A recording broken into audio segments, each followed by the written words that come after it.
test 1, 2, 3. Low mic testing. 1, 2, 1, 2, 3. Low mic test. 1, 2, 1, 2, 3. Low mic test. Low mic test. 1, 2.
Sound check test 1 2 3 sound check sound check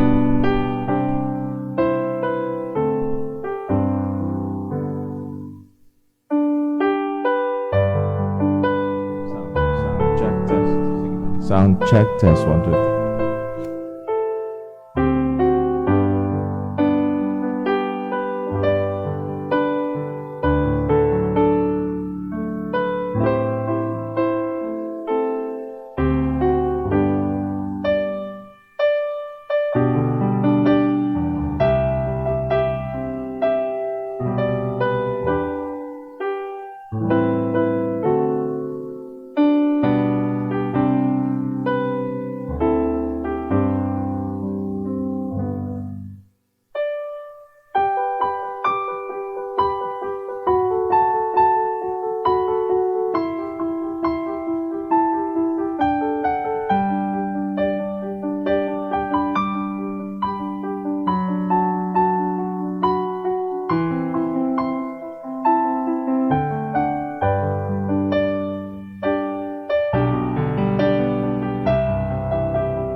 Sound check. Well, magandang gabi po sa bawat isa sa atin. Tayo ho ay nagpapasalamat sa Diyos sa kanyang patuloy na awa at habag tayo pa rin ho ay may lakas at kakayahan na bumangon at magtipon-tipon dito sa bahay-sambahan upang purihin ang Panginoon. We'd like also to welcome ang ating mga kapatiran na joining us via live stream and mula ho sa iba't ibang mga lugar. Meron tayong mga kapatiran all the way from Cebu. I know meron tayong mga kapatiran all the way from the US. Na nakikinabang ho at nakakasama natin sa ating mga gawain. At hindi natin malilimitahan kung saan makakarating at paano gagamitin ng Diyos ang mga gawain ho na ito. At isa ito sa nakikita natin na naging, sabi nating pakinabang ng pandemya, bumaha online ang maraming mga pangangaral ng salita ng Panginoon. So purihin ang Diyos sa bagay na ito. Pero tayo magpapatuloy at atin hong patuloy na ini-encourage ang bawat isa as the restrictions are getting looser. I know, let's make all effort. At I pray and hope na ang mga Christian is making all effort to be present sa atin hong mga pagtitipon. Sabi ng Hebrews chapter 10 verse 25, huwag nating pabayaan. So nahandoon ang utos ng Diyos sa atin na tayo ay maging present as much as we can, as carefully as we can sa mga pagtitipon na kagaya ho nito.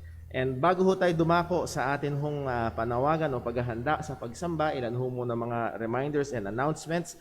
Kanina, alas 3 ng hapon, ay nagdaos tayo ng first ever again na Joy Fellowship, Jesus Christ Baptist Church Online Youth Fellowship. At salamat sa Panginoon sa kanyang mga ginagamit like Brother Daryl and Brother Patrick sa mga bagay na ito. And meron tayong ilang mga bisita, I believe, kundi 4-5 yung naging bisita natin mga young people. And purihin ang Panginoon na naging engaging, naging blessing ang lesson. Coming also from Romans chapter 5. At yun ay naging magandang paalala ng napakatinding pagmamahal ng Diyos sa atin.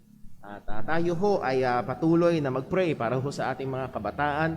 And humanly speaking, they are the next generation.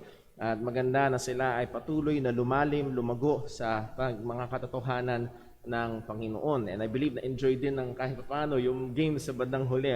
At salamat sa Diyos sa mga bagay po ngayon. And then, let us be engaged sa atin hong gawain. Every Wednesday and Friday, meron ho tayong time in the Word and we're continuing our study about the doctrine of salvation. And then Friday po, 7:15 p.m. ay meron tayong online prayer meeting at inaasahan ng mga mananampalataya na tayo ho ay magkasama-sama sa gawain po na yon. Again, kung meron ho kayong mga prayer requests, please let us know. You can comment it sa atin hong live comments or you can directly send to me your message as prayer request. Isang kagalakan po sa amin na kayo ho ay aming ipanalangin. At kung meron naman ho tayong mga kapatiran na magdaraos ng kaarawan, I believe si Sister Cheryl Gahete ay magdiriwang din ng kaarawan itong linggo ho na ito. So advance happy birthday po Sister Sheng. At nakahapon nga si Sister Tricia naman and meron pa ho tayong mga kapatiran na hindi ho natin kabisado yung mga birthday. So please let me know dahil at kagalakan ho natin na batiin po kayo. Okay, with that being said, tayo ho ay magsisimula sa ating gawain ngayong gabi. At diringan natin si Brother Gab upang pangunahan tayo sa pag-awit.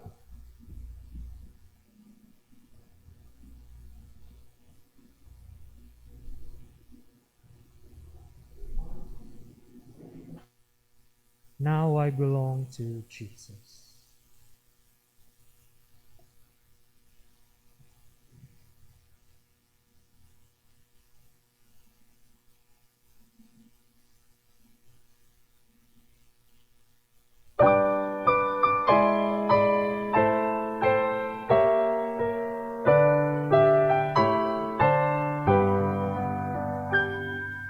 Jesus, my Lord, you love me forever.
Psalm 119.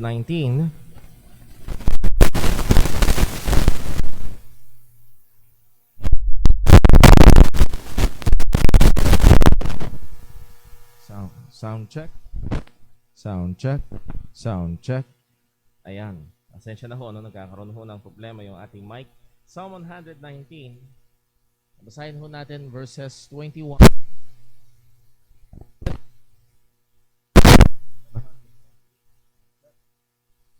Check.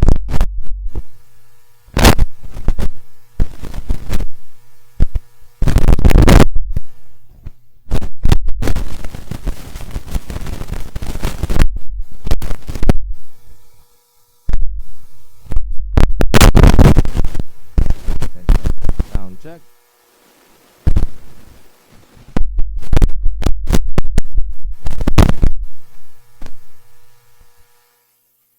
Sound check. Test 1 2 3. Sound check. Sound check. Test.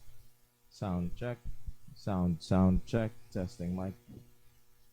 O ating hong basahin ang Psalm 119 verses 1 to 1, 121 hanggang verse number 128. Yung nakita, sabay-sabay po natin basahin. Tayo po'y tumayo para sa pagbasa ng salita ng Panginoon. Verse 121, ready, read. I have done judgment and justice. Leave me not to mine oppressors. Be surety for thy servant for good. Let not the proud oppress me. Mine eyes fail for thy salvation and for the word of thy righteousness. Deal with thy servant according unto thy mercy, and teach me thy statutes.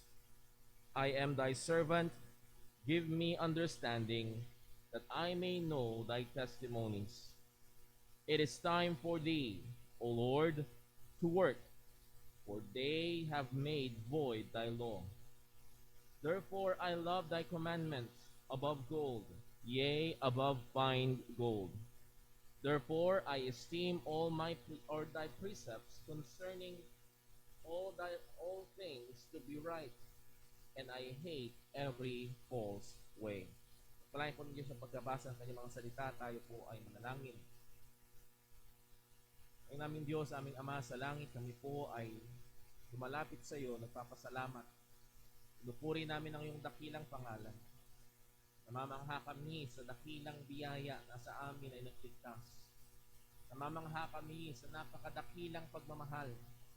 Patunay nga, Panginoon, hindi namin kayang abutin ang lalim, masukat ang lapad, at maarok ang kataasan ng napakadakila at napakalaking pagmamahal mo sa amin. Gaya ng aming napag-aralan mula sa iyong salita nung kami mga makasalanan pa, Jesus ay namatay para sa amin. Namatay ang aming Panginoong Jesus para sa mga hindi makadlo. Amin na mga patay at alipin sa kasalanan. Salamat o Diyos at nawa sa katotohanan na ito ang napakadakilang pag-ibig mo. Ang hindi nagmamali, hindi nagbabago at ang pag-ibig mo na nagsisiguro ng aming kaligtasan. Patuloy na magtulak sa amin sa kabanalan, sipagan, patuloy na magtulak sa amin sa mas malalim na pagsamba sa iyo.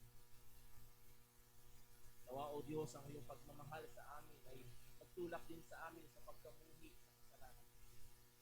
Tungan mo kami, Panginoon, na patuloy na magsibika. Biyaya at kapangyarihan ng Banal na Espiritu na patayin sa mga nakatakas ng kasalanan. At ngayon sa diliging ito, Panginoon, na hinihiling sa ating Panginoon, mga kasalanan ay masusungan sa amin na hinihingi ang iyong kapatawaran. Panginoon, hindi wala kami ibang pag-asa, wala kami ibang susungan, hindi ang kasalanan at sa aming Panginoon Jesus ay meron kami kapatawaran ng mga kasalanan. Manawa sa pagsamba namin ngayon, hindi sa aming mga kapatiran na hindi kasama physically, pero sila ay kasama sa live stream, Panginoon. Tulungan mo po tunay nga na maialay ang pagsamba sa iyo. Panginoon, mahina kami. Alalahanin mo po kung gaano kami karupok. Panawa maging mabiyaya ka sa amin. Palain mo ang bawat aspeto ng gawain. Palain po maging ang pangangaral ng iyong salita. Walatiin mo yung dakilang pangalan. Kung aming dalangin sa ngalan ng aming Panginoong Hesukristo. Amen. Tayo po'y manatili na tayo at patuloy na umawit sa Panginoon.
Kapatid, tayo po'y dadako sa ating pagkakaloob. Ano po?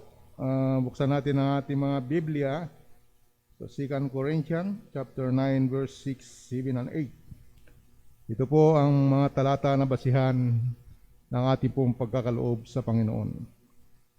Sabay-sabay tayo. Verse 6, ready, read.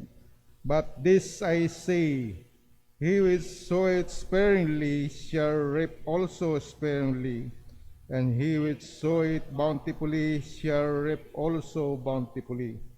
Every man according to his purpose in his heart, so let him give, not grudgingly or of necessity, for God loveth a cheerful giver.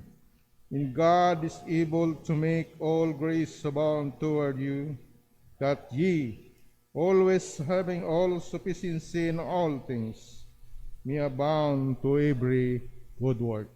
Tayo po'y sandaling manalangin. Aming Amang nasa langit, Diyos na makapangyarihan sa lahat, Panginoon, sa oras na ito, narito po ang iyo pong mga anak, Panginoon, na taos-pusong lumalapit sa iyong trono at biyaya, Panginoon, at lubos, dakilang Diyos na nagpapasalamat sa iyong kabutihan sa bawat isa, Panginoon, na nandito, Panginoon. Salamat, Panginoon, sa iyong pag-iingat sa aming mga buhay. Salamat sa probisyon, Panginoon. Salamat sa lahat na aming pong mga tinatangkilik, O Diyos. Alam namin, Panginoon, na ito po'y nagmumula po sa iyo, Panginoon. At higit sa lahat, dakilang Diyos, maraming salamat sa dakilang kaligtasan na iyong pong ginawa doon sa krus ng Kalbaryo, Panginoon.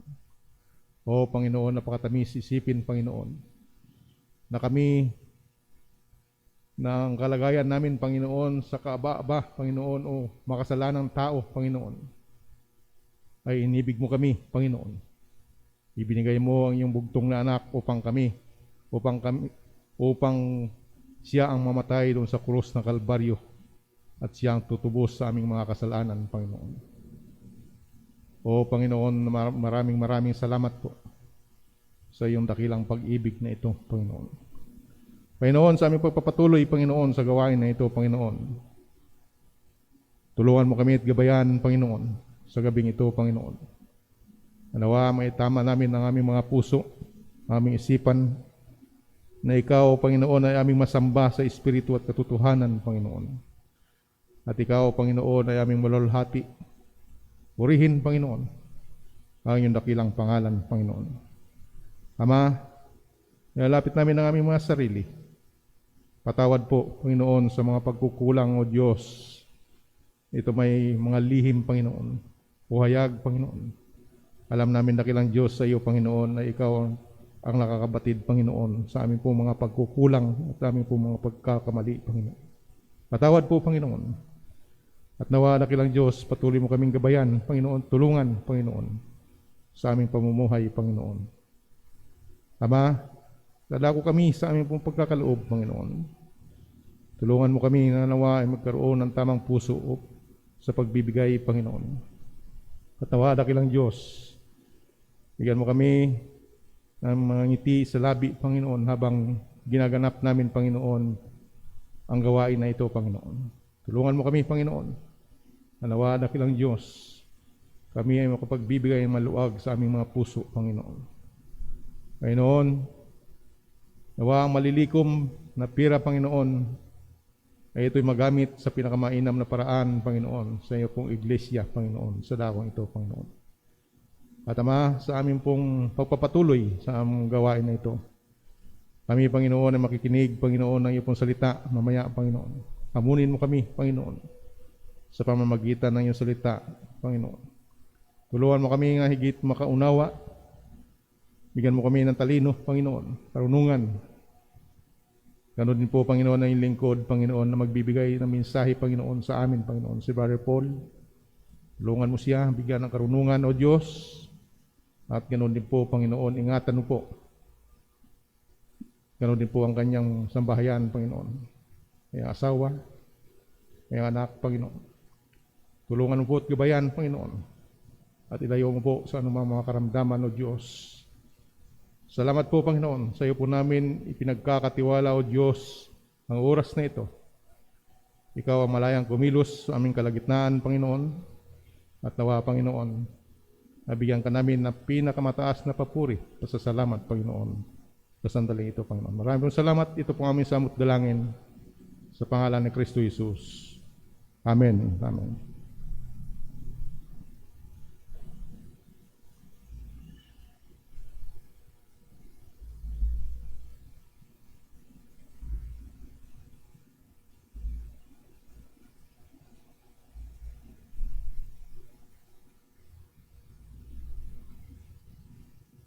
Tayo po tumawad sa Panginoon na awitin po natin, Jesus, paid it all.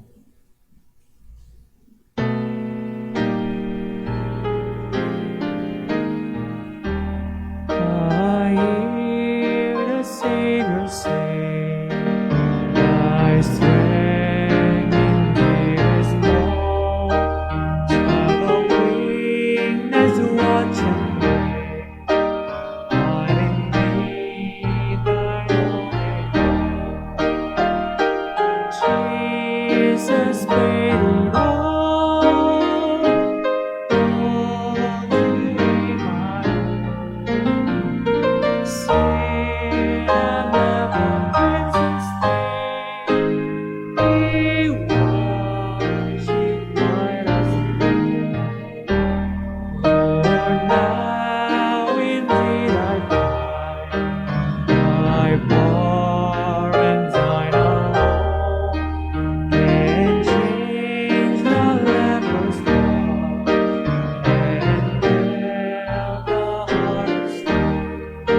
Magsipar pa lahat. Amen. Purihin po ang pangalan ng Panginoon. At tayo dadako ho sa ating pag-aaral ng salita ng Panginoon. Well, it has been more than 1 year and 7 months. Kung binibilang niyo ho, it was year 2020, March. Hindi kakaman yung tanda na nagdeklara ng pamilyar na term ay lockdown, pero ECQ ang ating Pangulo. And it's been more than a year and 7 months mula noon. At napunta tayo sa MACQ, napunta tayo sa GCQ, at bumalik ulit sa ECQ. At ang hindi yung nagbabago ay yung EQ diaper ng aking anak. Well, ang COVID pandemic ho na ito ay talagang gumulantang sa buong mundo. As of my checking kanina sa Worldometer, yun ang pangalan noong online website, Worldometer, there has been 244,133,259 COVID infections. Buong mundo. At sa buong mundo, ito'y nagdulot ng 4,959,628 deaths. Halos 5 milyon na ang namamatay dahil sa COVID-19. As of today, ang Pilipinas ay pang-19 na may pinakamaraming kaso. 2 weeks ago, pang-18. So it's a good thing na bumababa tayo sa standing pagdating sa bagay na ito. At sa pagkitingin ko kanina ay merong 2,751,667 cases ng COVID-19, and out of this 2.7 million ay merong 41,585 reported deaths. 41,500 sa loob ng 1 taon at 7 buwan. 41,000 na buhay o higit 41,000 na buhay ang kinitil ng virus na ito. Kaya ho sa panahon natin ngayon, maraming mga tao ang very much aware sa kamatayan. Ang kamatayan ay mas naging laman ng kaisipan ng mga tao, but it is very ironic sapagkat yes, ang COVID-19 ay pumatay ng 41,000 na Pilipino sa loob ng 1.5 taon o lagpas. Pero hindi nyo na itatanong, ang sigarilyo ay pumapatay ng 110,000 kada taon. So mas 3 beses na nakamamatay ang sigarilyo kaysa COVID-19. Pero ang kakaibahan, hindi ito iniiwasan ng maraming tao, binibili pa. And by the way, kung hindi nyo na itatanong, ang pinaka-leading cause of death sa buong mundo ay hindi smoking, hindi vehicular accidents, kung hindi heart-related issues. Heart-related diseases, mga cardiac arrest, stroke, and so on, na milyon-milyon, kung di nagkakamali ng tanda sa bilang, around 17 million a year ang pinapatay. So maraming tao ang namamatay taon-taon. At higit sa malamang lahat tayo in one way or another, maaaring malapit sa atin o maaaring malayo kamag-anak sa natin, ay nagkaroon na ng pagkawala ng isang mahal sa buhay. Maaaring meron tayong kilala na because of COVID-19 ay nawala ang mahal sa buhay. So as I've said, ang kamatayan ay araw-araw na napapaalala sa atin. Kung manonood tayo ng balita, laging bungad halos ng balita. Hindi ko lang alam sa ngayon, hindi ako masyadong nakakapanood, pero dati ang laging bungad ay ilang araw na lang Pasko na. Ngayon, ang laging bungad ay ganong karami ang nagko-COVID at ganong karami ang namatay sa COVID-19, at sa kabilang doon ang gaanong karami na ang gumaling. At isa ho sa mga kaisipan na akin hong binigyang pansin nung nagsisimula pa lamang ang pandemya na ito at naging evident na ito ay kumakalat sa Pilipinas, Isa ho sa mga kaisipan na akin hong binigyang pansin ay, ako ba ay maglilibing ng maraming mga members ng church? Hindi ko pa alam noon kung anong magiging epekto, kung gaano magiging nakakamatay. Pero bilang isang tagapanguna, bilang isang pastor, isang taimtim na bagay na pag-usapan ang katotohanan na oo, maaaring dumating ang kamatayan kahit anong oras. At maging ang mananampalataya ay hindi exempted. Okay, ako sinabi ho ito sapagkat sa awit na atin hong babasahin at pag-aaralan ngayong gabi, merong isang leader na nangunguna sa milyong katao ang dumanas ng araw-araw na kamatayan ng mga tao na kanyang pinangungunahan.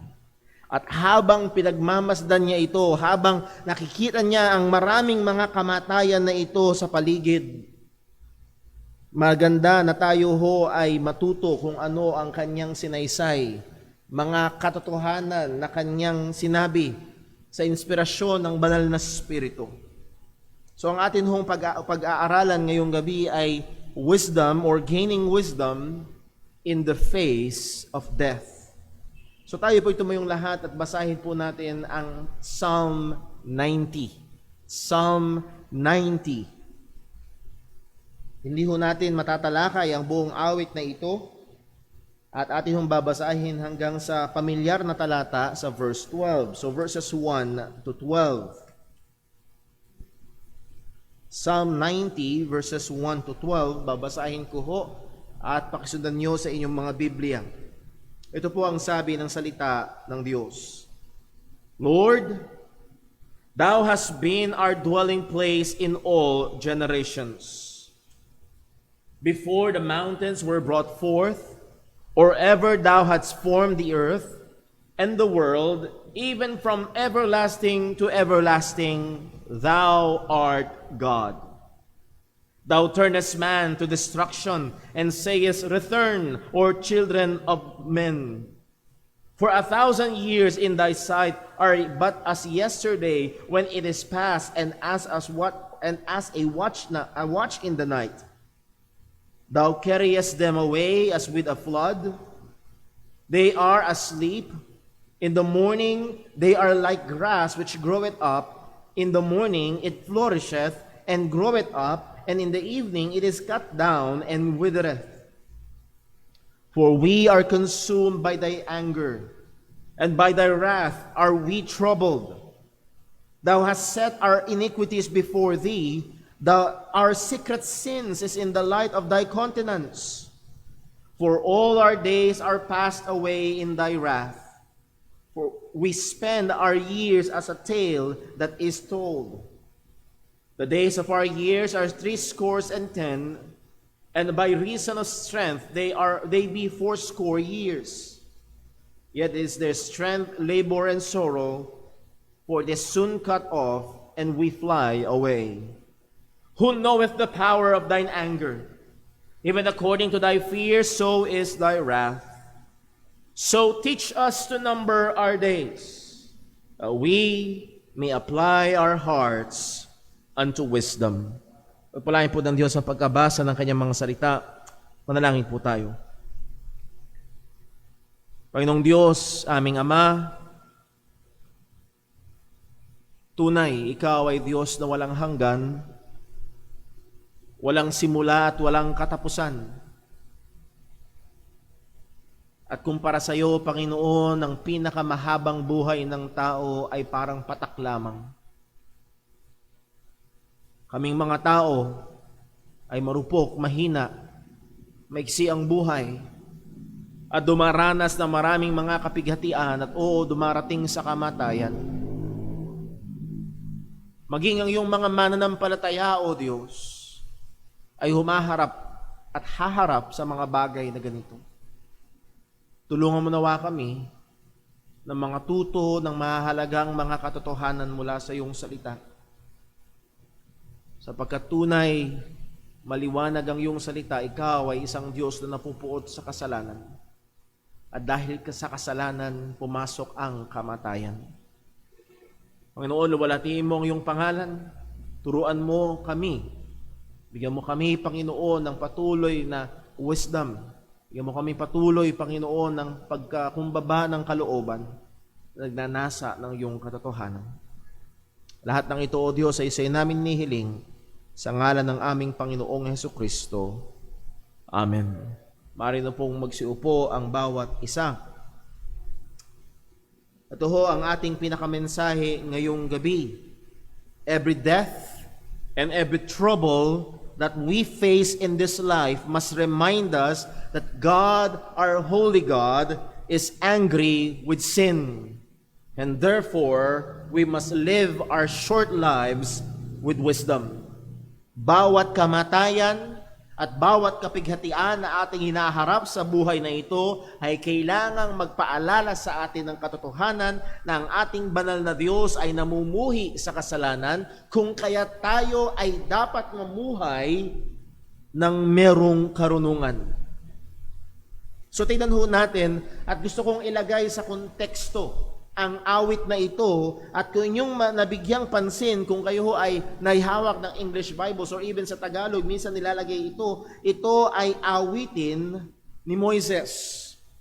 Kagaya ng sinabi ko ho, isang tagapanguna, at siya ang ginamit ng Diyos para pangunahan ng bansang Israel na naalipin ng napakatagal na panahon sa Ehipto upang sila ay lumabas at dalhin sila ng Panginoon sa lupang ipinangako. Pero merong naging problema. Hindi malambot ang ulo nila.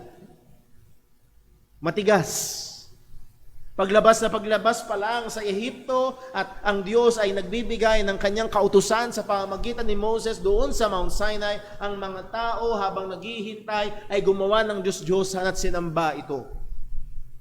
Sa maraming pagkakataon, sila ay naging matigas ang ulo at nagkakasala sa Diyos. At isa sa mga napakakatangi na pagsuway nila sa Panginoon ay yung ang Diyos ay nag-utos sa kanila na magsugo ng 12 espiya upang tignan ang lupa na ipinangako ng Panginoon. At pumunta ang 12 espiya at nakita nila na tunay nga ang lupa na ipinangako ng Diyos ay matabang lupa, magandang lugar, at talagang napakagandang tirahan. Pero mayroong problema. Maraming nakatira doon. May mga higanti doon. May mga lugar doon na nakukutaan at magiging napakahirap na kalaban. At bumalik ang 12 espiya at ang sabi nila, yes, mataba ang lupa, yes, maganda ang lugar, pero no, madaming kalaban. Maraming kalaban at mayroong mga higante, at pag sinugod natin sila, matatalo tayo, at yung mga anak natin, yung mga asawa natin, magiging alipin at matatalo at mamamatay tayo. Pero merong dalawa na nagsabing, Teka muna. Oo, magandang lupa. Oo, merong mga higante doon, maraming kaaway doon. Pero oo, sabi ng Diyos, ibibigay niya sa atin. Huwag tayong magduda. Tayo ay sumugod at gawin at sundin ang kalooban ng Panginoon. Pero mas pinili ng mga taong maniwala doon sa 10. Kung pamilyar tayo sa kwento, yung dalawa ay si Caleb at si Joshua. At sa Numbers chapter 14, buksan po natin sa Numbers chapter 14 verse 28. Nung ang mga tao ay hindi naniwala sa Diyos, ito ang naging tugon ng Panginoon sa kanila. Numbers 14 verse 28. Ang sabi ng Panginoon, say to them, as I live, declares the Lord, what you have said in my hearing, I will do to you. Ibang version yata yun, na-paste ko dito. Tama ho ba? Numbers chapter 14, verse number 28.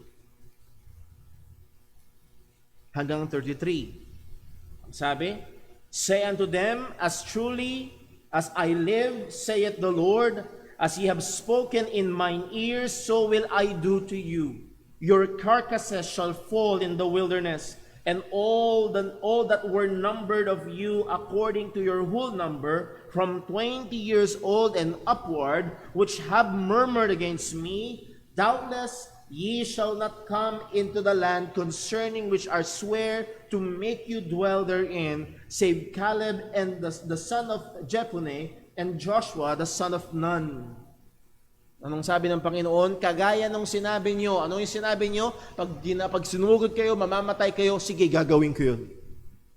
Lahat kayo, 20 anyos pataas, nagsalita laban sa akin. Hindi kayo papasok sa lupa na ibibigay ko. Anong sabi ng Panginoon? Verse 31, but your little ones which ye said should be a prey, them will I bring in, and they shall know the land which ye have despised. But as for you, your carcasses, they shall fall in the wilderness, and your children shall wander in the wilderness 40 years, and bear your whoredoms until your carcasses be wasted in the wilderness. So sa loob ng 40 taon, sila ay papaikot-ikutin ng Diyos doon sa ilang hanggang maubos lahat ng nagsalita laban sa Diyos. Nung time na yun, 20 years old, pataas.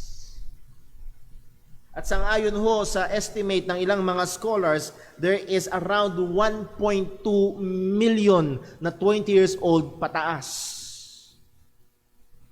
At sabi ho ng isang mangangaral, so that will be, kung ating bibilangin sa loob ng 40 taon, times 365 days kada taon, merong namamatay 80 to 100 na katao every day. Hanggang sa maubos sila, dahil hindi sila sumunod at nagtiwala sa Panginoon. Ito yung kalagayan. At ikaw bilang tagapanguna, kung ikaw si Moses at laging araw-araw may dumarating na report sa iyo, oh Moses, namatay na si ano, and then maya-maya, Moses, namatay na si ano, at maya-maya, Moses, let's just say na meron 100 na namamatay araw-araw, 4 ang nire-report sa kanya kada oras. At ito yung konteksto na kung saan sinulat ni Moises ang awit na ito, na nakikita niya ang galit ng Diyos. Maraming taon na ang nakakaraan. Nakikita niya at patuloy pa rin, meron pa rin nagre-report sa kanya, si ano ay namatay, si ano ay namatay, si ano ay namatay. At itong mga taong ito, bumabalik sa alaala ni Moises, ito ang mga taong hindi naniwala sa Diyos.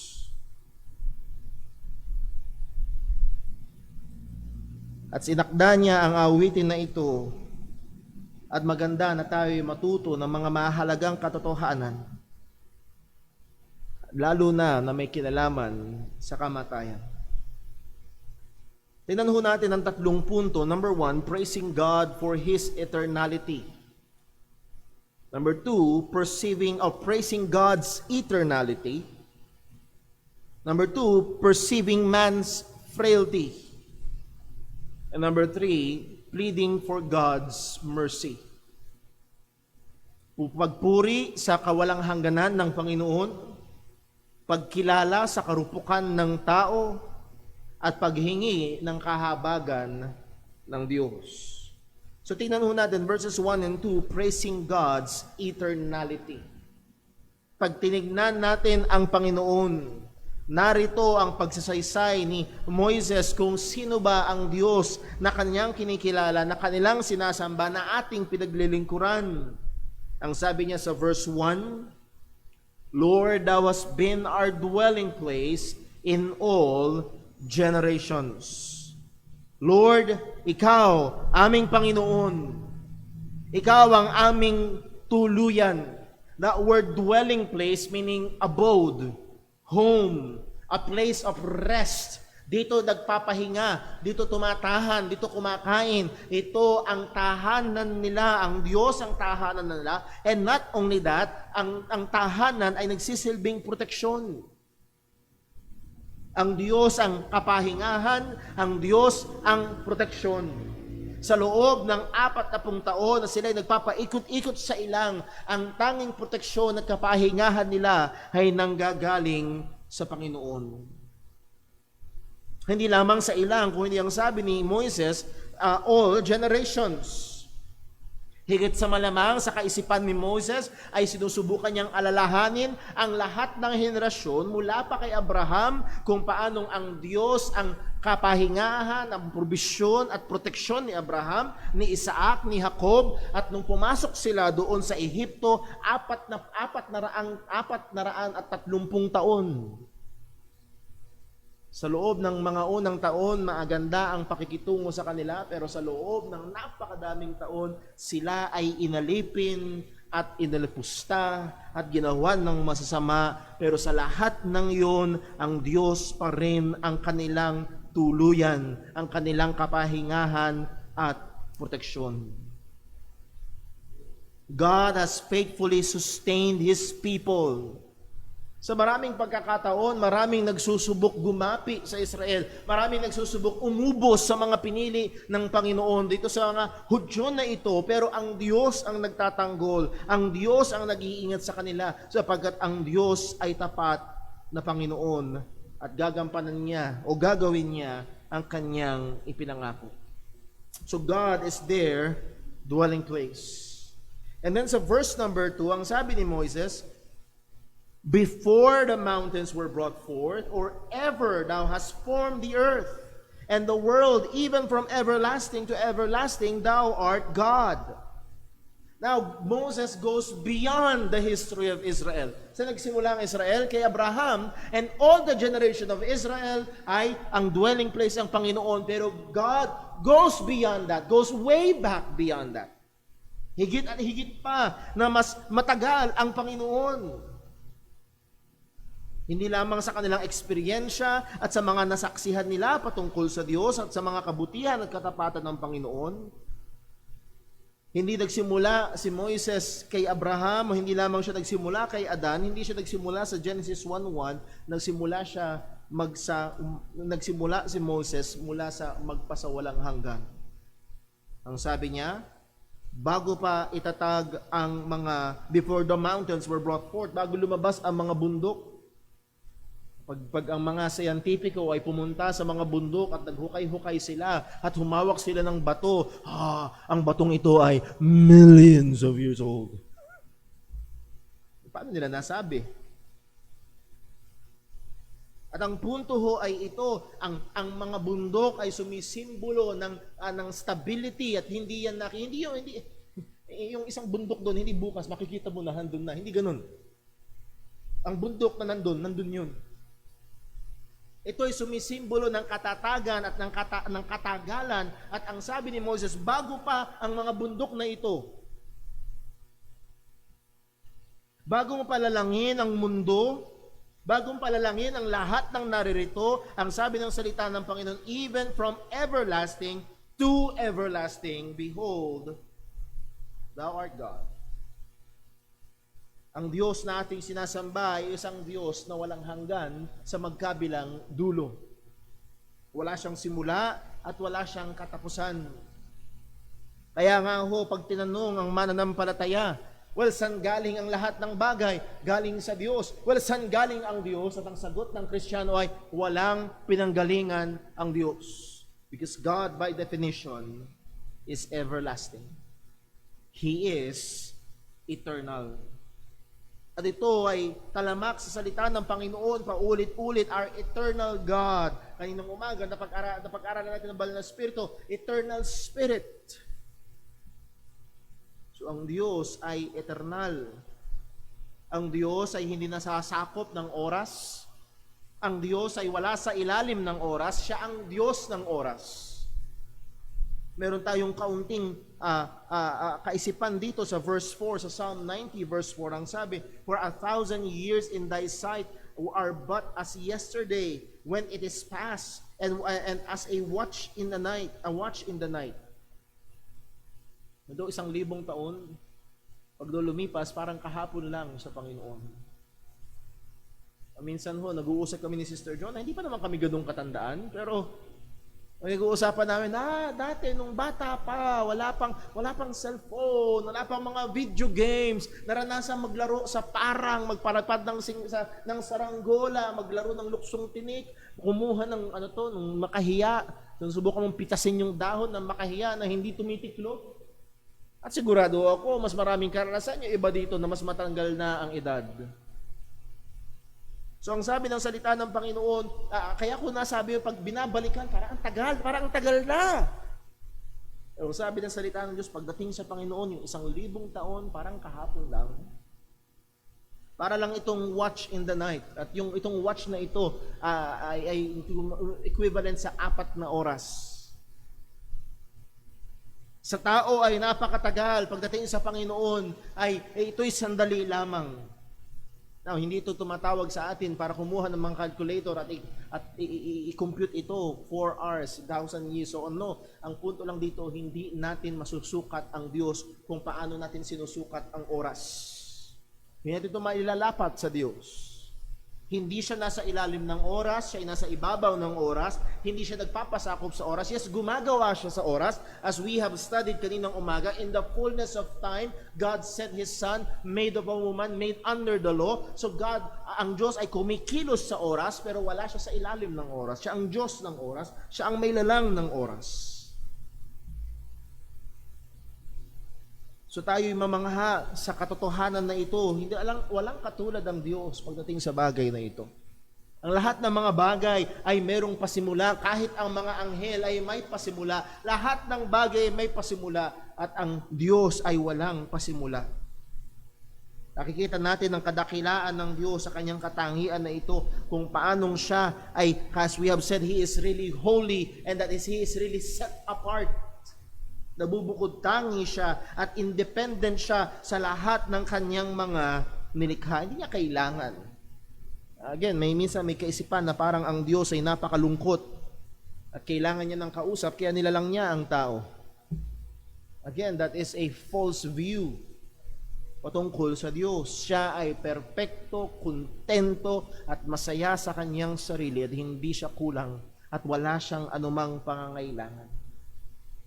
Siya ang ating eternal na Diyos. So isang hamon sa atin ay kilalanin at purihin ang Diyos na ito sa kanyang dakilang katangian. Sige, tingnan natin, sinong katulad ng Panginoon? Sinong mahahalin tulad natin sa Kanya? Namumukod tangi siya sa kadakilaan na ito. So atin siyang sambahin, atin siyang purihin. At bilang Panginoon ng oras, siya rin ang may hawak ng ating oras. At dito natin makikita sa point number 2, mula verse number 3 hanggang verse number 10, perceiving man's frailty. Ang pagkilala sa karupukan ng tao.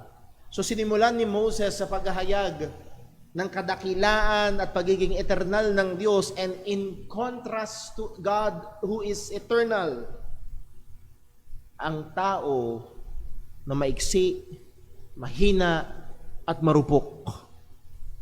Sabi niya sa verse 3, Thou, sino yung thou? The eternal God. Ang Diyos na walang hanggan, ang Diyos ng oras, ang Diyos na may lalang ng lahat ng bagay, Thou turnest man to destruction. At pag pinag-aralan niyo yung word na destruction, hindi yan basta pagkawasak, kung hindi literally, it means dust. Alikabok. Ikaw ay nagpapanumbalik sa tao sa alikabok, and sayest, Return, ye children of man.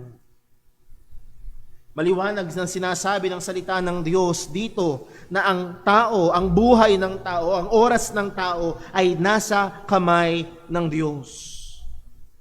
Ang panahon, ang oras, ang saktong pagkakataon na tayo ay mamamatay Sa panahon na malalagot ang ating hininga at titigil sa pagtibok ang ating puso, at sa panahon na tayo ay babalik sa alikabok, ito ay nasa control ng Panginoon. Ang sabi niya sa pangalawang parte, "Thou sayest, return." Ang Diyos ang nag-uutos. Ang Diyos ang nagsasabi. And yes, maaaring sa mata ng tao, aksidente. Maaaring sa mata ng tao, kilos ng terorista.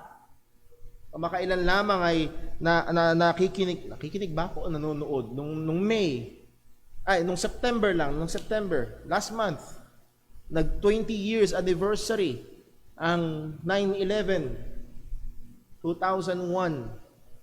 Alala ko pa rin na ako ay high school noon at madaling araw, hindi ako makatulog, binuksan ko ang TV, nasakto at nagflip ako ng channel at napuntahan ko ang balita at nakita ko ang gusali na umuusok. Natandaan ko pa rin kung nasaan ako nung time na yun. At nung time na yun, merong kulang-kulang halos 3,000 katao ang namatay right there, nung gumuho yung building. At sabihin ng iba, sayang bata pa, marami pa sanang gagawin, at so on and so forth. Talagang natapos ang kanyang buhay nang wala sa panahon. Yes, maaaring sa pananaw ng tao, maaaring sa panukat ng tao, maaaring sa ideya ng tao, wala pa sa panahon. Pero ang Diyos mula sa kanyang trono, sabi niya, return. Babalik ka na sa alikabok. Siya ang may hawak ng ating buhay. Hindi lamang ang buhay ng tao, ang lahat ng nilalang ng Panginoon. Sa Matthew chapter 10, verse 29, ang sabi, "Are not 2 sparrows sold for a penny or for a farthing, and not one of them will fall to the ground apart from your Father? Not even the very hairs of your head are all numbered." Kahit ang mga ibon na sa mata ng tao ay walang kwenta, ay hindi babagsak, hindi mamamatay, nang hiwalay sa kapahintulutan at soberanong kalooban ng ating Diyos. Oo, maging yung buhok natin sa ulo, siya ang soberanong may hawak. Hindi natin alam kung ilang buhok ang nalalagas araw-araw. Yung iba, medyo mas marami kaysa sa akin, pero ito'y alam ng Diyos, hindi lang basta alam ng Diyos, ito'y hawak ng Panginoon. Our lives, ang buhay natin ay wala sa kamay ng mga doktor. Ang buhay natin ay wala sa kamay ng gamot, wala sa availability ng vaccine, wala sa pera. Now, I'm not saying na, ganun pala, baliwalain na ang gamot, baliwalain ng doktor. Hindi yun ang mensahe. Ang punto ay ito, anuman ang ating mga ginagawa, anuman ang ating kalagayan, ang ating buhay, ang ating oras ay nasa kamay ng Diyos. Kapag sinabi niya, balik ka na. Particularly sa sinabi ni Moses, balik ka na sa alikabok. Ito ay tumitingin sa nangyari kay Adan at kay Eva. Sa Genesis chapter 3, nagkasala ang tao sa Panginoon. At pagkatapos na magkasala ni Adan at ni Eva, ay binigyan sila ng parusa ng Diyos, binigyan sila ng sumpa ng Panginoon. At ang sabi ng Diyos kay Adan, Genesis chapter 3, verse 19, basahin lang ho natin. Genesis 3:19. Pwede namang sabihin ni Moses, basta mamamatay lang. Pero I believe ito ay sadyang sinabi ni Moses para ibalik ang ating kaisipan sa pangyayari na ito. Sa Genesis 3:19, ang sabi ng salita ng Panginoon, "In the sweat of thy face thou shalt eat bread till thou return unto the ground, for out of it was thou taken, for dust thou art, and unto dust thou shalt return." At bakit nangyari ito? Dahil nagkasala si Adan at si Eva sa Panginoon. Babalik ka sa alikabok. So makikita ho natin, itong temang ito ay pinapanatili ni Moises. Ang tao ay babalik sa alikabok at ang dahilan, pangunahin primary reason ay dahil siya ay nagkasala laban sa Panginoon. And then verse 4, for 1,000 years in thy sight are but as yesterday when it is past, and as a watch in the night. Again, yung watch in the night is 4 years. At ang punto, again, ang Diyos ay hindi masasakop, na hindi masusukat ng oras kung paano natin sinusukat ang oras. At inilalagay dito yung contrast. Sa tao, pag ang tao ay nabuhay ng 70 years, pag ang tao ay nabuhay ng 80 years, pag ang tao ay nabuhay ng 90 years, oo, pag ang namatay ay 100 years old, sasabihin, ang haba na naging buhay niya. Ikumpara mo yan sa Panginoon, yaan ay napaka-iksi. So dito ikinukumpara. Ito ang pinapakita, ang matinding kakaibahan, ang Diyos na walang hanggan at ang karupukan ng taong makasalanan. Verse 5. Notice the pronoun thou. That's God. Thou carriest them away as with a flood. They are as asleep. Tinatangay mo sila na parang agos ng tubig, parang baha.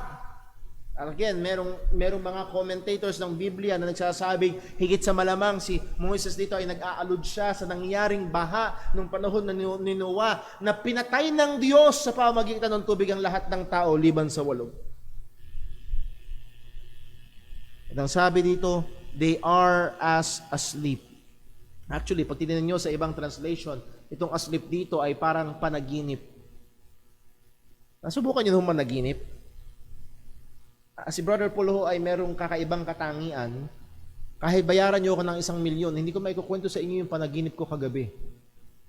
Bakit? Hindi ko maalala. At ang panaginip ay may katangian. Alam nyo kung anong katangian ng panaginip? Once na magising ka, tapos na.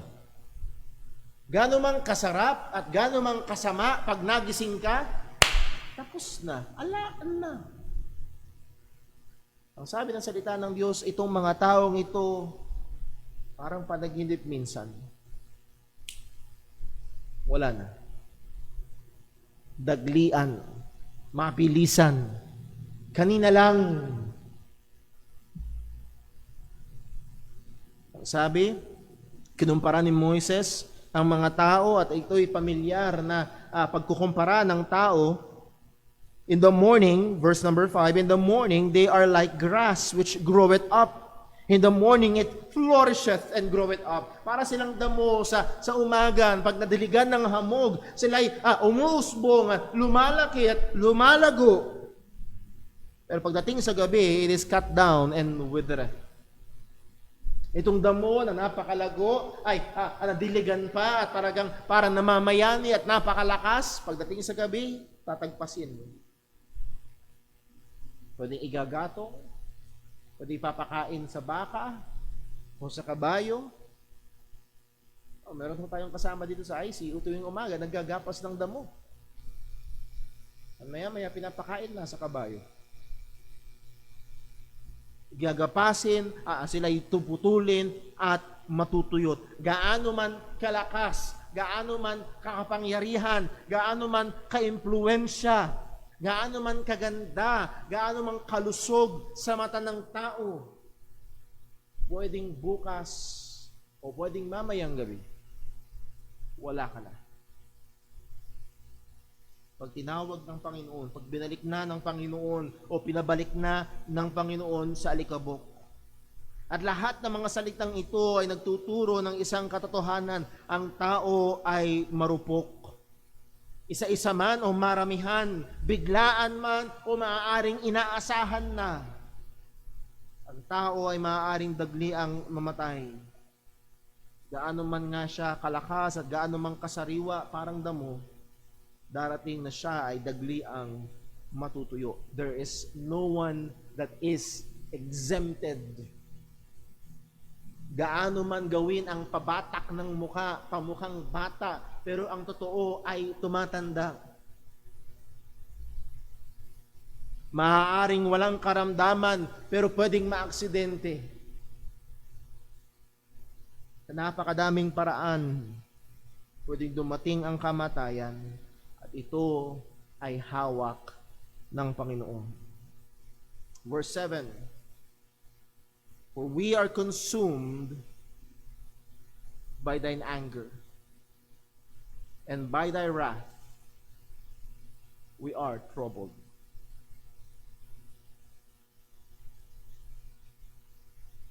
The immediate context nito ay si Moises.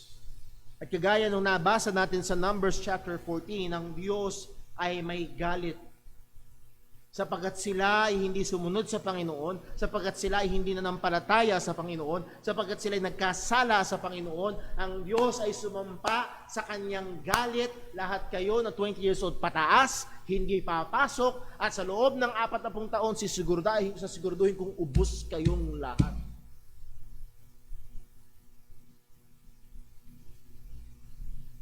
Ang sabi ni Moses, we are consumed by thine anger. At ang punto ko ho na gustong diinan dito, tuwing may namamatay at nare-report kay Moises, naaalala niya na ang Diyos ay galit sa kasalanan. Tuwing may namamatay, maramihan man o kontian man, bata man o matanda, isang maganda at isang totoong paalala sa atin dahil ang Diyos ay galit sa kasalanan. Dumarating ang mga kabagabagan, ang mga kahirapan sa buhay, ang sabi sa verse 7, and by thy wrath we are troubled. Itong mga terribling bagay na nangyayari sa buhay, maaaring isolated na karanasan ng isang tao o maaaring trahedya na kung saan libo-libo. I believe nung 2007, yung malaking tsunami, tama ba? Yung nagkakamali ng tanda? More than 200,000 ang namatay in one day. And yes, maaari sabihin na, ito'y gawa, natural na bagay na nangyari, talagang lumilindol, so on and so forth. Pero gusto kong mapaalala na tayo na tuwing may kamatayan, merong isang katotohanan na dapat hindi maalis sa ating kaisipan. Ang Diyos ay galit sa kasalanan. Hindi ko ibig sabihin pag namatay ay may kasalanan kasi yan. Hindi lagi. Pero ang kamatayan in general, ang pinakaugat ay kasalanan. At lahat tayo ay may kasalanan.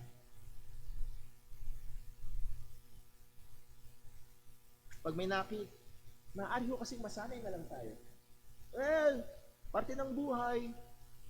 Actually, maganda yung sinabi ng isang mangangaral. Hindi ko na maalala kung sino yung mangangaral, pero ang ganda nung sinabi niya, ang kamatayan talaga ay hindi dapat parte ng buhay. Hindi nilikha ng Diyos ang tao para mamatay. Ang kamatayan ay resulta ng kasalanan.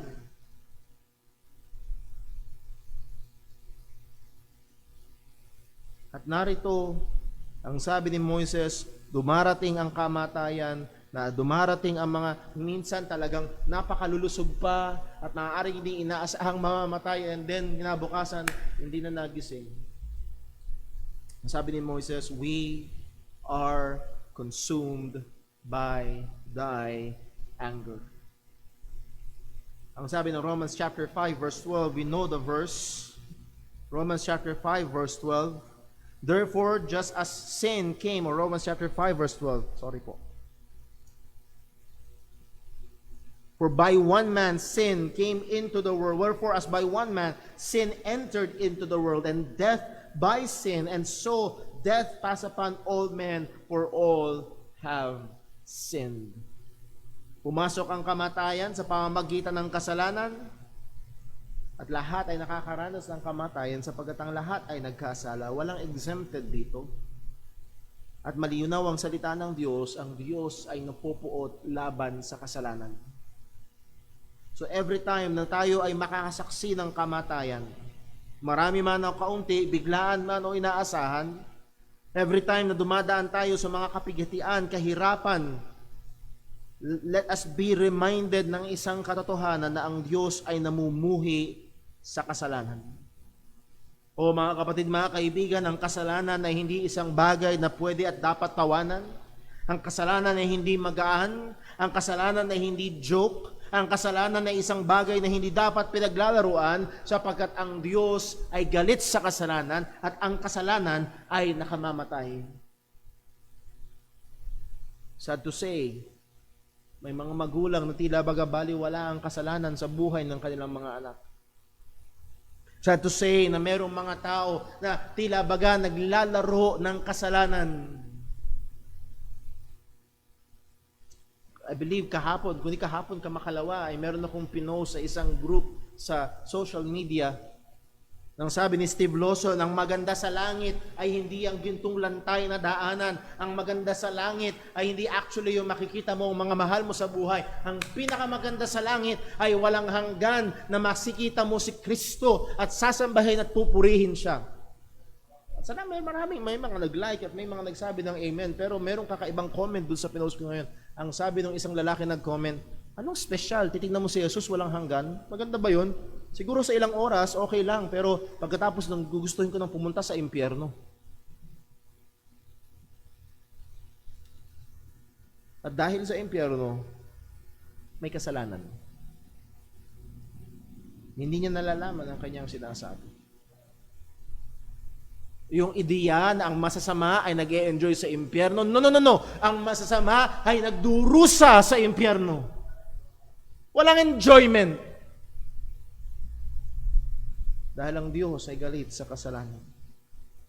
Malinaw ang sabi ng salita ng Diyos, Romans 6:23, sapagkat ang kabayaran ng kasalanan ay kamatayan.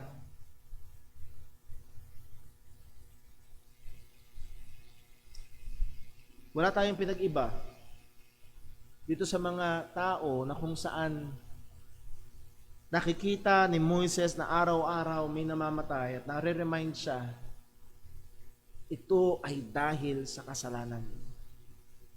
Ito ay dahil galit ang Diyos sa kasalanan. At ito rin ang katotohanan na nakikita natin dapat araw-araw tuwing meron tayong nababalitaan. Yes, maaaring ang dahilan ay COVID. Yes, maaaring ang dahilan ay isang tao, maaaring aksidente. At madalas sa balita, nakakapanood tayo niyan. At ang mahirap ay kapag tayo ay nasanay na at parang ito ay, namatay, wala lang. No, may namatay. Paalala, ang Diyos ay galit sa kasalanan. Sabi sa Hebrews chapter 3 verse 10, inulit dito yung sinabi sa Numbers, wherefore I was grieved with that generation that said they do always err in their heart, and they have not known my ways, so I swear in my wrath they shall not enter into my rest. Nangako ang Diyos, hindi sila papasok sa aking kapahingahan. Hindi sila papasok sa lupa na ipinangako ko. Pero narito ang maganda at pag-asa ng Kristiyano. Yes, maaari kung ang Panginoon ay magtatagal sa kanyang pagbabalik, mahaharapin at dadanasin natin ang kamatayan. Meron tayong mga kapatiran, meron tayong mga mahal sa buhay na lilisan at mauuna kaysa sa atin, at magiging paalala na naman sa atin na ang Diyos ay namumuhi sa kasalanan, pero sa Kristiyano ay merong pag-asa. Yes, ang kabayaran ng kasalanan ay kamatayan, gatapwat ang kaloob na walang bayad ng Diyos ay buhay na walang hanggan sa pamamagitan ni Kristo Jesus na Panginoon natin. Ang pag-aasa ng Kristiyano ay yes, dahil ang tao ay nagkasala, hindi dapat siya makakapasok sa kapahingahan. Pero salamat sa Diyos ay merong nag-anyaya, kayo ay lumapit sa akin. Come unto me, all that ye labor and are heavy laden, and I will give you rest. Pwedeng pumasok sa kapahingahan. Pwedeng magkaroon ng buhay na walang hanggan. Pwedeng magtamo ng kaligtasan. Hindi ka man maligtas sa pisikal na kamatayan at magiging paalala pa rin yun. Bawat pighati na nararamdaman sa katawan, Ito'y paalala sa atin na ito'y dulot ng kasalanan at ang Diyos ay namumuhi dito, pero merong pag-asa ang Kristiyano. Siya man ay abutan ng pisikal na kamatayan. Ang isang mananampalataya ni Kristo ay hindi dadanas ng ikalawang kamatayan. So yes, marupok ang tao. At ang karupukan ng tao ay dahil ang Diyos ay galit sa kasalanan. Verse 8, Psalm 90 verse 8. Thou hast set our iniquities before thee, our secret sins in the light of thine countenance. Kahit yung mga kasalanan na akala natin ay naisikreto na. Akala natin walang nakakaalam. Napanatili natin yung ating reputasyon. Maaaring hindi tayo napahiya na itago natin. Ito ay kita at alam ng Panginoon. Ang sabi ng Jeremiah 16 verse 17, For mine eyes are upon all their ways. They are not hid from my face, neither is their iniquity hid from mine eyes. Walang natatagong kasalanan mula sa mata ng Panginoon. Kaya sa araw ng paghuhukom, hindi niya kailangan ng ebidensya. Siya mismo ang nakakita.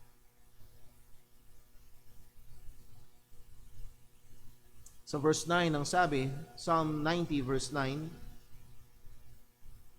For all our days are passed away in thy wrath. We spend our years as a tale that is told.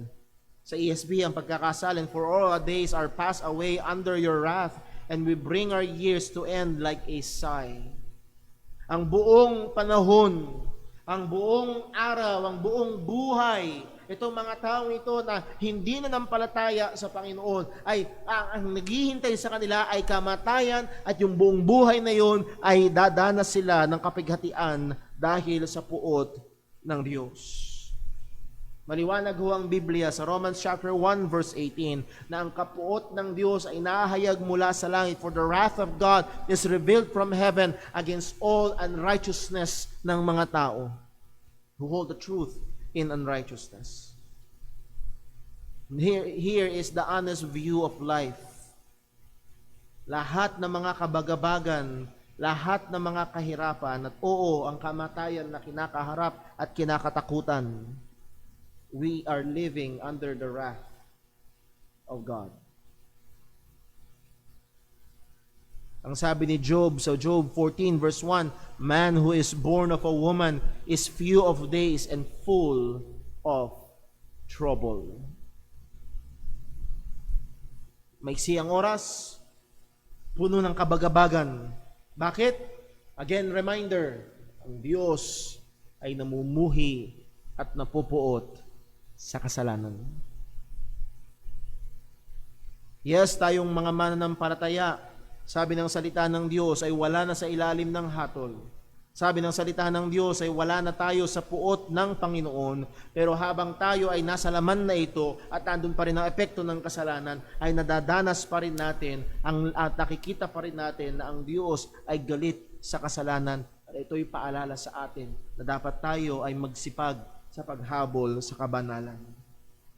At lahat ng kabutihan na nararanasan ng tao, yes, kahit ng taong hindi mananampalataya ay nakakaranas, nakakalasap ng mga mabubuti at magaganda at masasayang bagay sa buhay na ito. Ito ay hindi ibig sabihin na ang Diyos ay walang galit, na ang Diyos ay nagbago na nakalimutan na ng Diyos ang kanyang pagkamuhi sa kasalanan. Baka sakali namang nasanay na siya. Alam niyo, minsan tayong tao nasasanay. Subukan pumasok sa isang kwartong napakabaho, sa unang ilang segundo, baho! Ay, naku, napakabaho. Kapag isang oras ka nanahan doon, okay na. Nag-adjust ka na ba? Oo, ang Diyos ay hindi ganoon. Hindi siya nag-a-adjust pagdating sa kasalanan. Siya ay merong banal na pagkamuhi laban dito. And yes, anumang buti, anumang ganda, anumang sarap na ating nararanasan sa buhay na ito, ito ay dahil sa biyaya at kahabagan ng Panginoon. Ang sabi sa verse 10, The days of our years are 70 and 10. That's 70. 1 score is 20, 3 score is 60, and 10, 70. Or by reason of strength, they be 80 years. Or 80. And ang sabi ng isang commentator, I think it's true, na ito yung common na observation. This is the general observation ni Moses. Kapag siya tumitingin sa paligid, ang general observation niya, 70 to 80 years old. Ang average na nagiging buhay ng tao. Yet is their strength labor and sorrow. Yung kanilang kalakasan, that is yung kanilang buhay, ay nagpapagal at nahandon ng kalungkutan. Why? For all our days are passed away in thy wrath. Sabi sa verse 9. And ang sabi niya, ito yung isang nakakamangha. Pag 70 years old, pag 80 years old yung namatay, anong sinasabi natin? Mahaba ng buhay. Tagal na nabuhay, okay na. Sabi ng salita ng Panginoon, take note sa sabi ni Moses, it is soon cut off. It's very soon. Again, hindi disenyo ng Diyos sa tao ang mamatay. Ang disenyo ng Diyos ay ang tao ay walang hanggan na makakapiling at magpakikipag-fellowship sa Kanya. And compared sa walang hanggan, ang 80 years ay napakaigsi. So, maaaring yung iniisip natin, 70 years, 80 years, 90, huwag niyo akong magkamalian. Totoo, biyaya at habag ng Diyos yun. Pero ipapakita pa rin ng Diyos, oo, ako'y mahabagin, oo, ako'y mabiyaya, pero ako pa rin ay galit sa kasalanan. At ang buhay na ito, umabot man ng 100, umabot man ng 120, mapuputol pa rin yan. Dahil ako ay Diyos na galit sa kasalanan. Ang sabi, verse 11, who knoweth the power of thine anger? Even according to thy fear, so is thy wrath. Who? This is a question. Alam niyo, nung panahon natin, ngayong panahon na ito, nagbibigay tayo ng atensyon sa kalusugan. Mas naging mabenta ang mga food supplements na nagpapalakas ng immune system. Bakit? Dahil sa pandemic. Mas naging aware tayo sa kalusugan, mas naging aware tayo sa buhay. At narito ang sabi ng salita ng Panginoon, maraming mga tao hindi aware sa galit ng Diyos. Who knoweth the power of thine anger? Maraming mga tao, they know the power of COVID. They know the power of aging. Namatay sa katandaan. They know the power of an accident. Pwedeng biglaan, mamatay ang isang buhay dahil na aksidente. They recognize the power of a crime na maaaring isang tao na walang karapatan ay kumitil ng buhay ng iba. Pero who knoweth? Who recognizes the power of thine anger? At isa sa maaaring nakakalimutan, maging ng mga mananampalataya, hindi natin nakikita na ang Diyos ay galit sa kasalanan. According to thy fear, so is thy wrath. Sang-ayon sa iyong pagkatakot o pagkatakot sa iyo. At ang pagkatakot sa Panginoon, it is the reverential awe, anything and everything that causes awe, our awe to God, ang ating pagkamangha sa Panginoon. So this is pertaining to His eternal, perfect attributes, sa kanyang mga eternal na perfectong katangihan. At ang sabi ng salita ng Diyos, sang-ayon kung gaano ka kaperpekto. Ano din naman ang iyong kapuotan.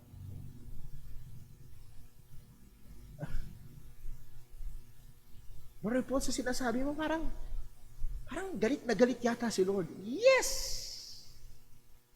Sapagkat ganun siya kaperpekto. Ganun siya namumuhi sa kasalanan. At merong mga tao binabaligtad ito ay dahil ang Diyos ay Diyos na mapagmahal, dahil ang Diyos ay perpekto sa kanyang kabutihan. Hindi siya galit, hindi siya ganon. No. Sangayon sa Bible, ang katotohanan ito dahil siya ay perpekto sa lahat ng kanyang katangian, ganon katindi ang kanyang puot laban sa kasalanan.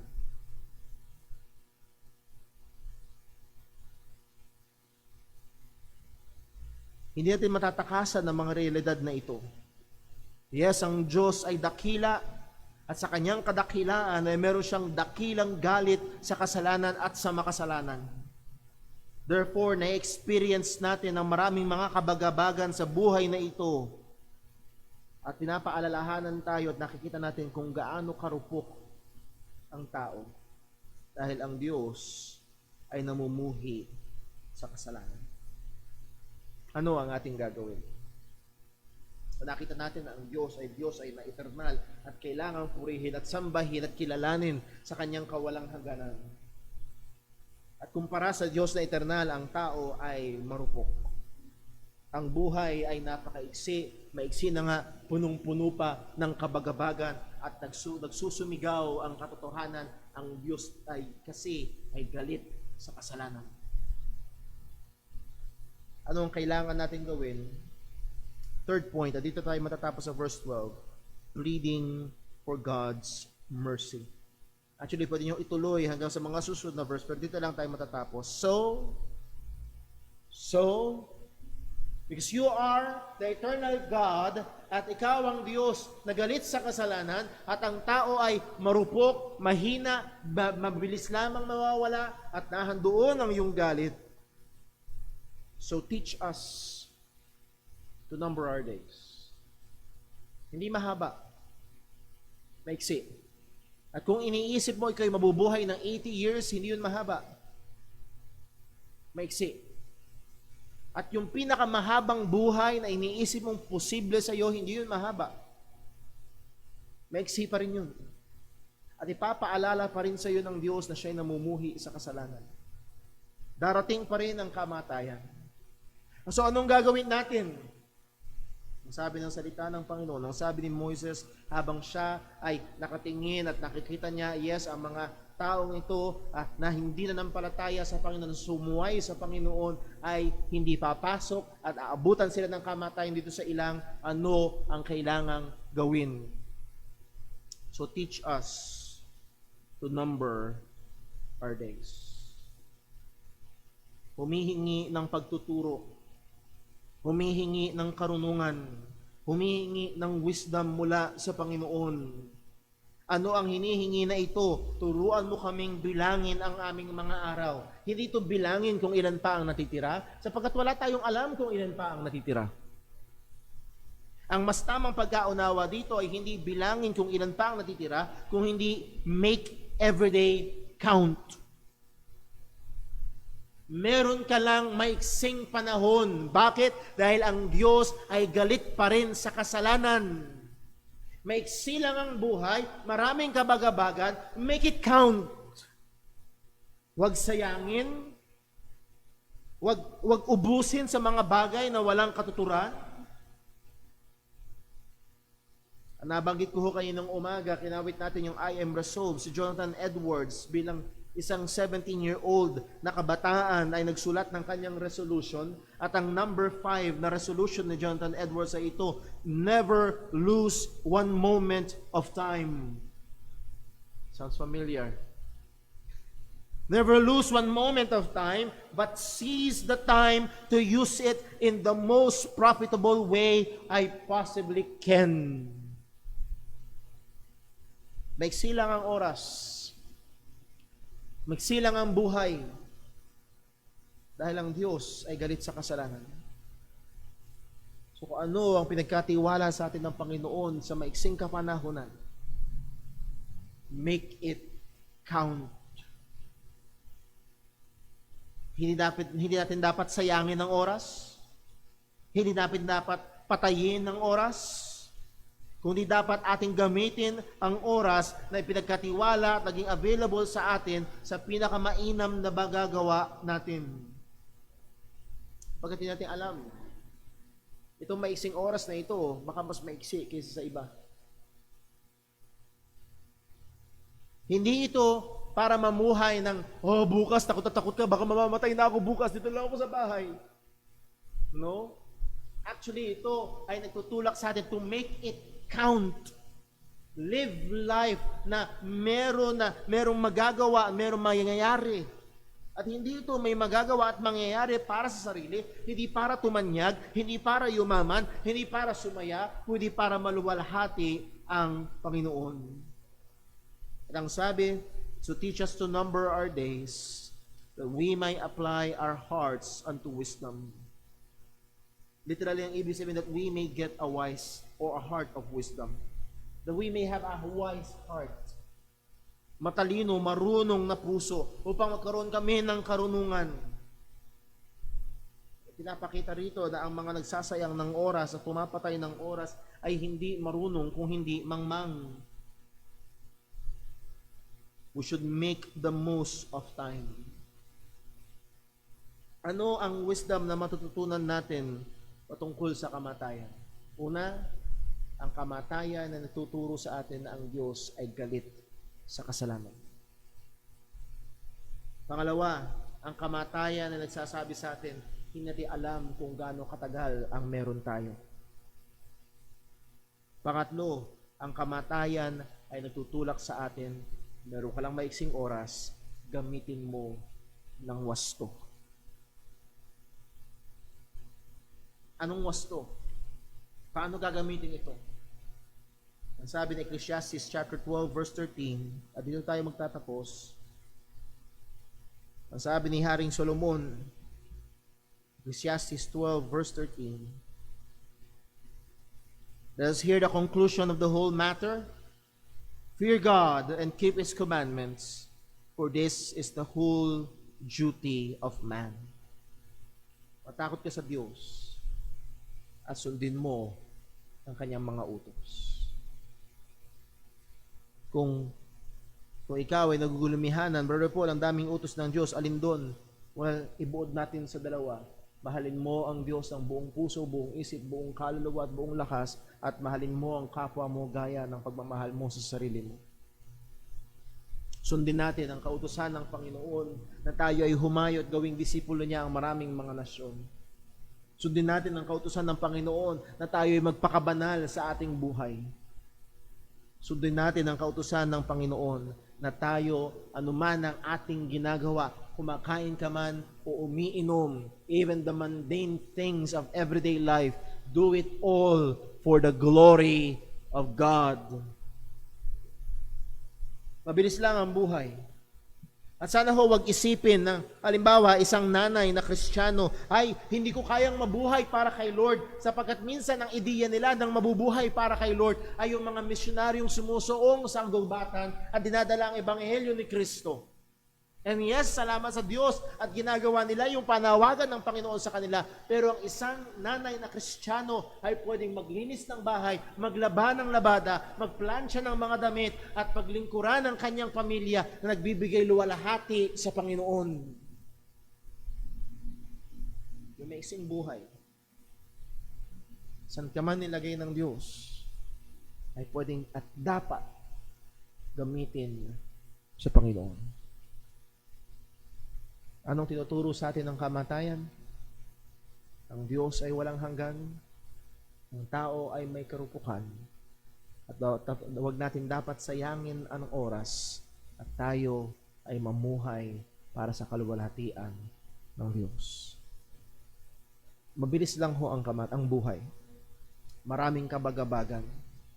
Darating ang kamatayan. Isang paalala sa atin, ang Diyos na banal ay hindi nawawala ang pagkamuhi sa kasalanan. Let's pray. Panginoong Diyos, aming Ama sa langit, sa panahon na ito na marami sa amin ang laging napapaalalahanan, lalo na dahil sa pandemya,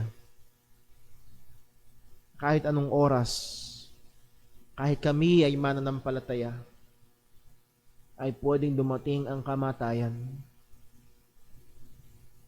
At ang napakasakit, napakabigat, napakalungkot na bagay na ito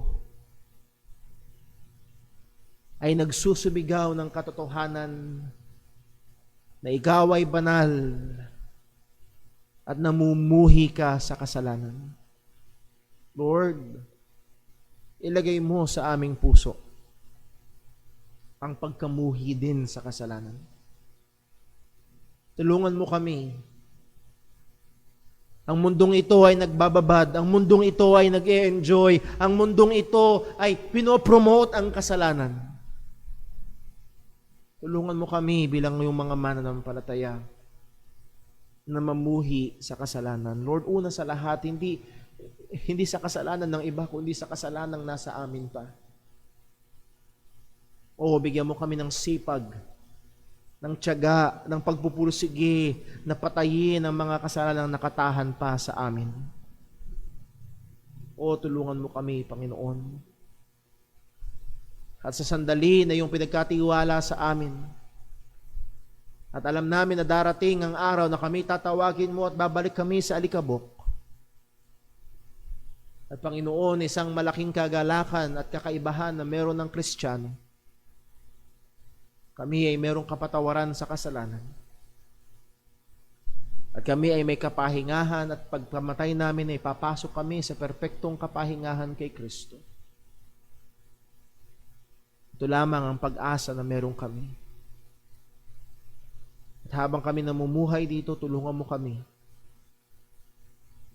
to number our days.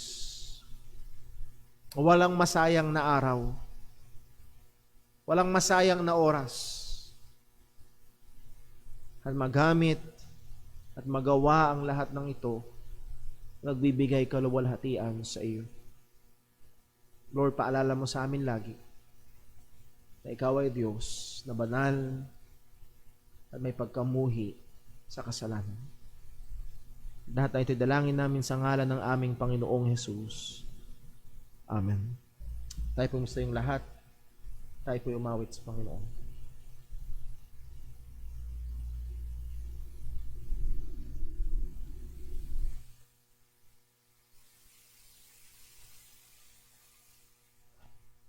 Tayo po umawit. Awitin po natin Amazing Grace.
Encouragement po sa bawat isa sa atin.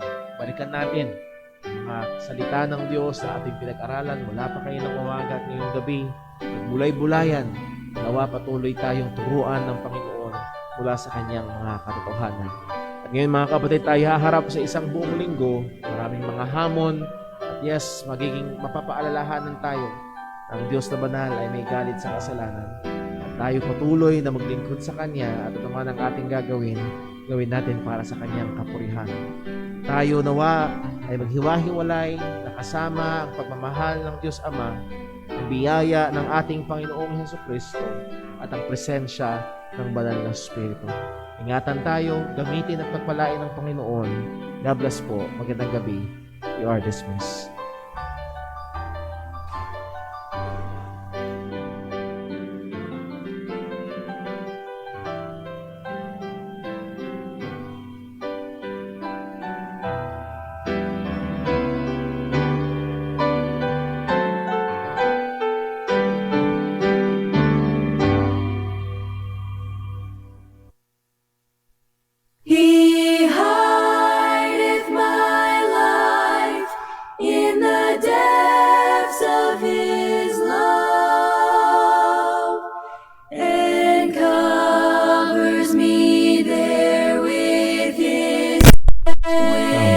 check, test, sound check, testing mic 1, 2, 3.